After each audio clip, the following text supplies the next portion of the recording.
இன்றைய தினம் தமிழக வெற்றி கழகம் ஆட்சி பொறுப்பேற்று முதன்முறையாக ஆளுநர் உரை சட்டமன்றத்திலே தாக்கல் செய்யப்பட்டிருக்கின்றது. இந்த ஆளுநர் உரையிலே பல புதிய திட்டங்கள் இடம்பெறும் என்று எதிர்பார்க்கப்பட்டது. ஆனால் எதிர்பார்க்கப்பட்ட அளவுக்கு எந்த திட்டமும் புதிய திட்டமும் இந்த ஆளுநர் இடம்பெறவில்லை. மாண்பு முதலமைச்சர் அவர்கள் டெல்லிக்கு சென்ற விஷயம் ஏற்கனவே பத்திரிகையிலே வெளிவந்த செய்தி. அந்த செய்தி தான் ஆளுநர் இடையிலே இடம்பெற்றிருக்கின்றது. அதேபோல 2 நாட்கள் முன்பு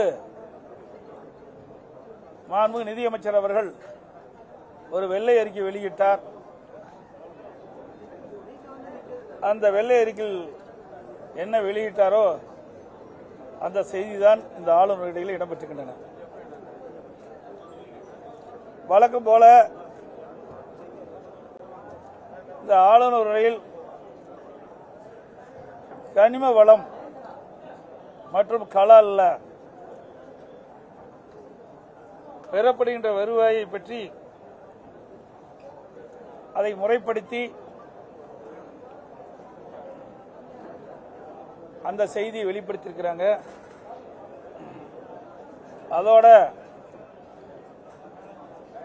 நிதி ஆதாரத்தை பெருக்கி படிப்படியாக கொடுக்கப்பட்ட வாக்குறுதி நிறைவேற்றும் என்ற செய்தியும் கொடுத்திருக்கிறாங்க.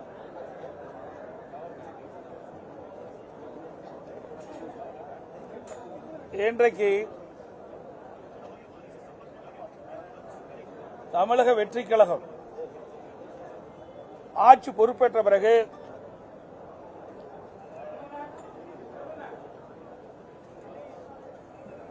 மக்களுக்கு கொடுக்கப்பட்ட வாக்குறுதிகள்,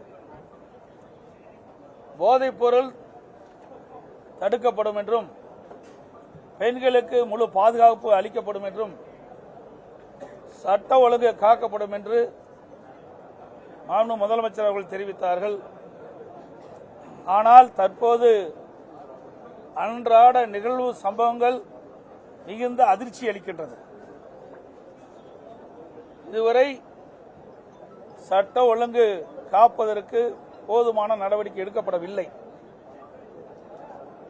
போதைப்பொருள் தடுப்பு பணிக்குழு அமைக்கப்பட்டவுடன் போதைப்பொருள் கடத்தல், போதைப்பொருள் விற்பனை உண்மை விட தற்போது அதிகமாக இருப்பதாக செய்திகள் வந்து கொண்டிருக்கின்றது. மிகுந்த வேதனையும் அதிர்ச்சியும் அளிக்கின்றது. இன்றைய தினம் ஆட்சி பொறுப்பேற்ற பிறகு பதியப்பட்ட குற்ற வழக்குகள், போக்சோ வழக்கு மட்டும் 150 வழக்குகள் பதியப்பட்டிருக்கிறாங்க. 38 நாட்கள் ஆட்சி பொறுப்பேற்று 38 நாட்கள் ஆகின்றது.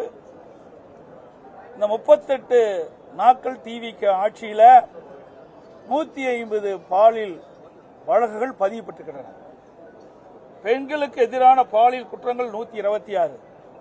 ஆக மொத்தம் 276 குற்றங்கள் பெண்களுக்கு இழைக்கப்பட்டது. அது பதிவு செய்யப்பட்ட வழக்குகள். அதோட இந்த ஆட்சியில் 38 நாட்களில் நடைபெற்ற கொலைகள் 130.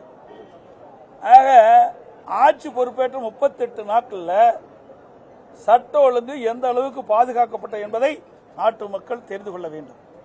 ஆட்சிக்கு வருவதற்கு முன்பு வீரவசனம் பேசினாங்க. தமிழகத்தில் சட்ட ஒழுங்கு பாதுகாக்கப்படும், பெண்களுக்கு பாதுகாப்பு கொடுக்கப்படும், சிறுமிகளுக்கு பாதுகாப்பு கொடுக்கப்படும் என்றெல்லாம் வீரவசனம் பேசிய இந்த அரசாங்கம் இந்த 38 நாட்களுக்குள் இவ்வளவு வழக்குகள், பாலியல் குற்றங்கள் நடைபெற்றிருக்கின்ற வழக்குகள் இவ்வளவு இருக்குது, பதிவு செய்யப்பட்ட வழக்குகள்.